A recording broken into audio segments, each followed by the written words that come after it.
You see that woman right there? That is Toni Braxton. She passed out during the performance of He Wasn't Man Enough. You probably wonder how she got herself in this situation. Want to know more? Stay tuned to find out. Before we begin, if you want to see music bios or more good videos like this, hit the subscribe button.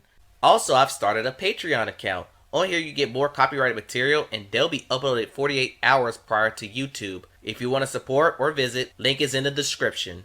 And without further ado, on to our feature presentation.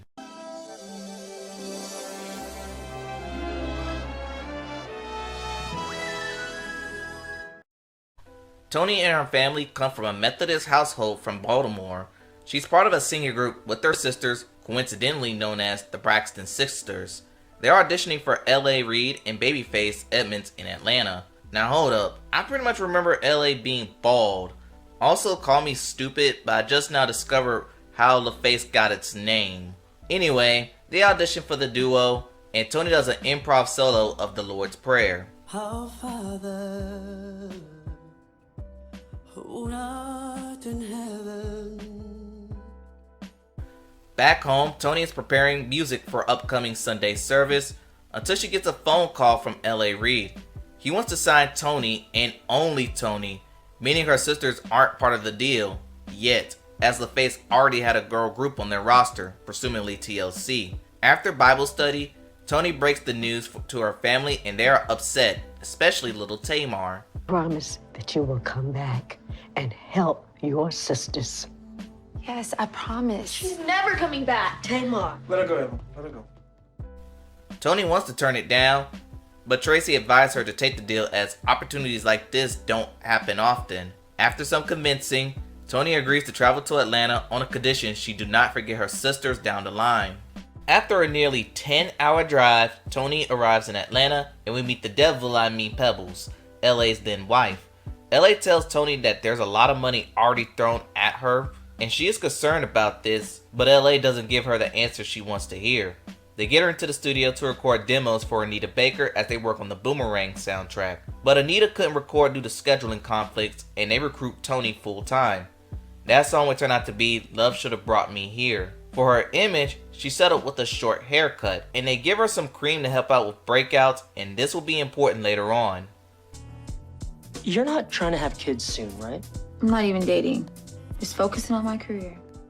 The devil I mean Pebbles also recommends Toni into getting a boob job. Later, Toni makes her professional television debut on the Arsenio Hall show.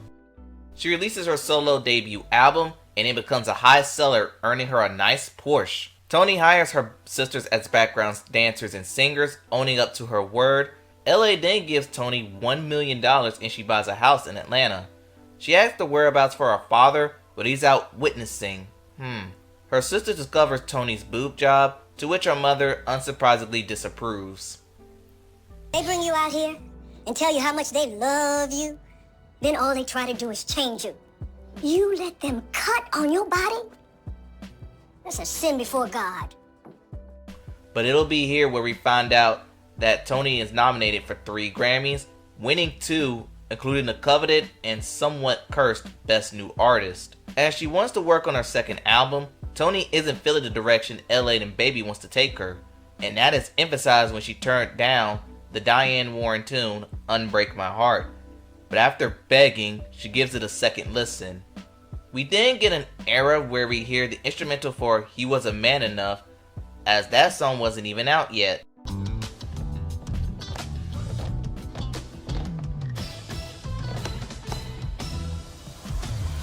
But during this, we meet Carrie Lewis, a keyboardist on her upcoming tour. But as we all know, Unbreak My Heart becomes a smash hit. But as for her tour, it's about to go under. Without any sponsors, Toni isn't going to see a profit, but she insists that the tour should go on. She insists that things will be fine as she expects a huge royalty check from LaFace.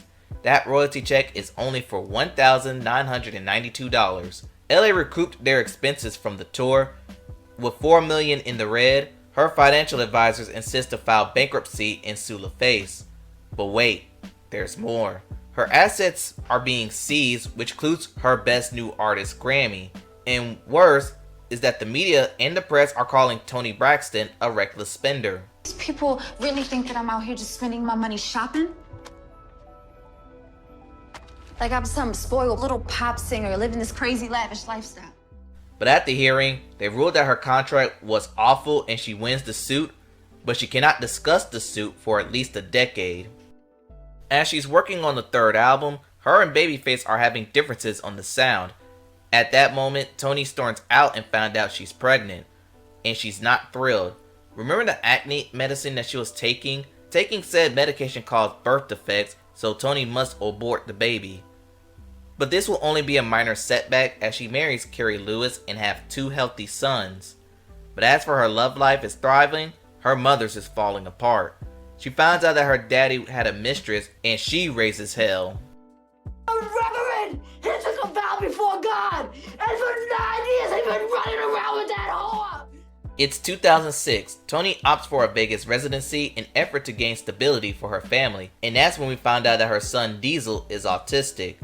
While talking to her mother, she claims suspicions on Carrie's role in Diesel's progress, but at this moment, Toni suffers from cardiac arrest and collapses. After this episode, Carrie tells her to rest, but Toni insists to push and continue to perform. But then she is diagnosed with lupus.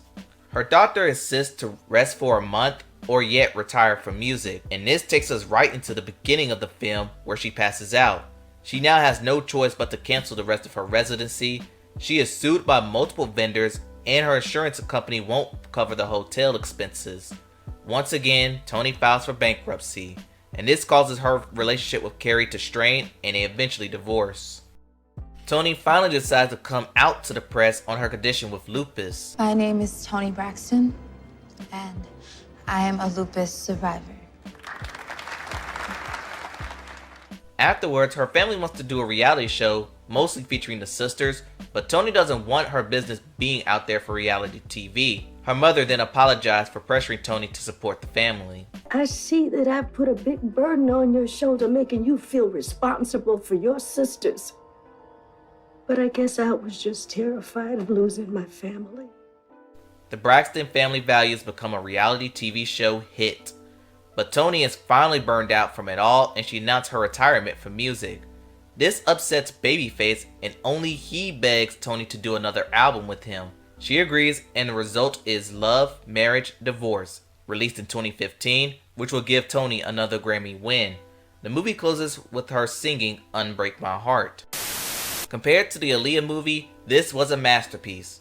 Okay, the movie itself isn't a masterpiece, but I do consider it quality enough for a Lifetime project. But I do have some thoughts. First, Lex Scott Davis, she did a really good job portraying the lead role. Next, I love how Toni was involved in the music and narrations, and I love hearing the Toni versions of her classics. Next, Tawanda, I might have the sisters mixed up, but she was killing the Wednesday wig. And then, poor Toni. She really overworked herself, whether it's to provide for her family, proving herself that she could work through her ailments, keeping herself out of debt. It really got to her. I would say my biggest criticism from this movie is with most biopics, inaccuracies and leaving off multiple parts of her life. So is the movie perfect? No. There are flaws, but is there enough quality to enjoy? Yes. It's currently on YouTube, so after you watch this video, watch the movie for yourself, but set your own standards. And that concludes Toni Braxton, Unbreak My Heart. Tell me what you're thinking in the comments below. Please like, comment, and subscribe to the channel. Thanks for watching, and I'll see you next time.